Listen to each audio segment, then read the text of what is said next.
नमस्कार मेरे प्यारे दोस्तों, कैसे हैं आप सभी।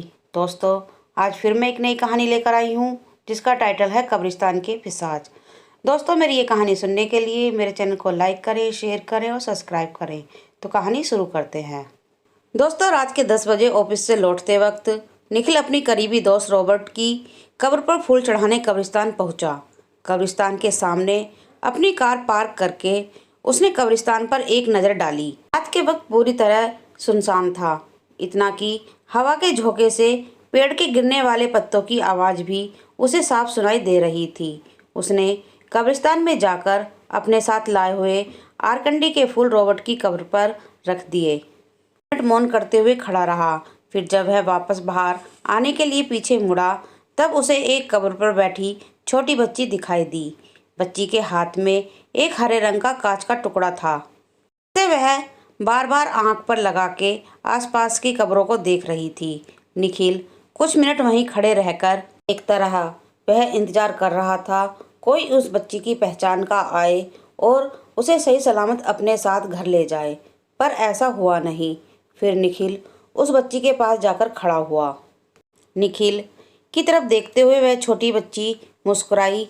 निखिल ने पूछा, अरे छोटी, तुम अकेली यहाँ पर क्या कर रही हो और तुम्हारे माता पिता कहाँ पर हैं।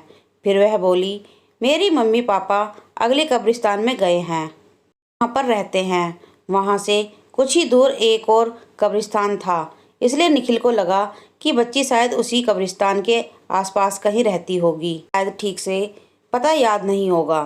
फिर निखिल ने पूछा कि तुम यहाँ अकेली क्यों बैठी हो, तुम्हारे साथ कोई बड़ा नहीं है। बच्ची ने जवाब दिया, मेरे पिताजी मुझे यहाँ छोड़कर गए हैं। सोचा कैसे निर्दयी माँ बाप हैं, अपनी बेटी को कोई इस तरह कब्रिस्तान में छोड़ के जाता है। भला निखिल उस छोटी बच्ची से इतनी बातें कर रहा था, पर उसका ध्यान सिर्फ उस कांच के टुकड़े में ही था।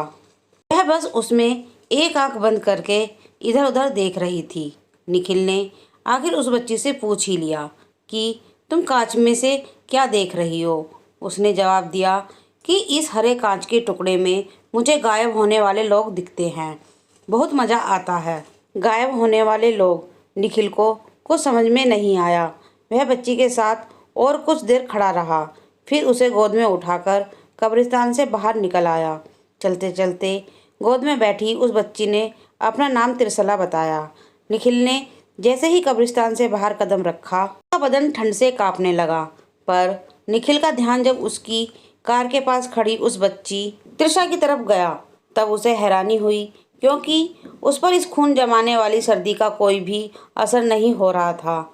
उस वक्त त्रिशा कांच के टुकड़े में से निखिल की तरफ ही देख रही थी। तभी उसके चेहरे के हाव भाव अचानक से बदलने लगे। वह बोली, अंकल, आपके पीछे से कोई है। निखिल ने पीछे मुड़कर देखा तो उसे कोई भी नहीं दिखा। उसे लगा कि त्रिशला शायद मजाक कर रही होगी। फिर वह बोला, त्रिशा बेटी, चलो गाड़ी में बैठो, मैं तुम्हें तुम्हारे घर छोड़ देता हूँ। उसी वक्त त्रिशा बोली, अंकल, आप भी कांच से गायब होने वाले लोगों को देखो ना। निखिल बोला, मैं बाद में देखूंगा, तुम अब कार में बैठो। पर बच्ची ने जिद पकड़ ली कि अभी के अभी देखना ही होगा। उसकी जिद पर निखिल ने जब वह कांच का टुकड़ा अपनी आंख के सामने लाया, तब दहशत से उसकी आंख फट पड़ी, क्योंकि उस कांच में से जब निखिल ने कब्रिस्तान की तरफ देखा था, तब उसे वो दिखाई दिया कोई भी आम इंसान अपनी खुली आंखों से नहीं देख पाता। उसे दिखा कि अभी जो कब्रिस्तान सुनसान था, कांच में से देखने पर वहाँ बहुत से लोग घूमते दिखाई दिए, पर उनमें से कुछ उसकी तरफ ही देख रहे थे। और जब उसी कांच के टुकड़े से उसने अपने आसपास नजर डाली, तो 3 बदसूरत जले हुए प्रेत निखिल को घेरे खड़े थे, और त्रिशला की जगह उसे एक छोटा पिशाच दिख रहा था, जो उसकी तरफ देखते हुए अपनी लाल टपका रहा था। यह सब कुछ उसने कुछ ही सेकंड में देखा था। वह अपने साथ गोद में किसको उठा लाया, सोचकर वह डर से अधमरा हो गया। उसने तुरंत कांच फेंक दिया और भागने के लिए कार का दरवाज़ा खोलने लगा। तभी उसे खी खी खी खी ऐसी शैतानी हंसी सुनाई दी। वहीं पर पूरे कब्रिस्तान ने निखिल की दर्द भरी चीख सुनी, क्योंकि वह छोटा पिशाच निखिल की पीठ पर बैठा हुआ था और अपने नुकीले दांत उसने निखिल की गर्दन में 2 इंच अंदर घुसाए हुए थे और बड़े ही चाव से खून चूस रहा था। निखिल के शरीर का खून खत्म हुआ तब वह निष्प्राण होकर जमीन पर गिरा। फिर कब्रिस्तान से निकले चुड़ैल और प्रेतों ने उसके शरीर का मांस नोच नोच कर खाया और अपनी भूख मिटाई। दोस्तों, मेरी ये कहानी यहीं समाप्त होती है। आपको ये कहानी कैसी लगी कमेंट में ज़रूर लिखकर बताएं। धन्यवाद।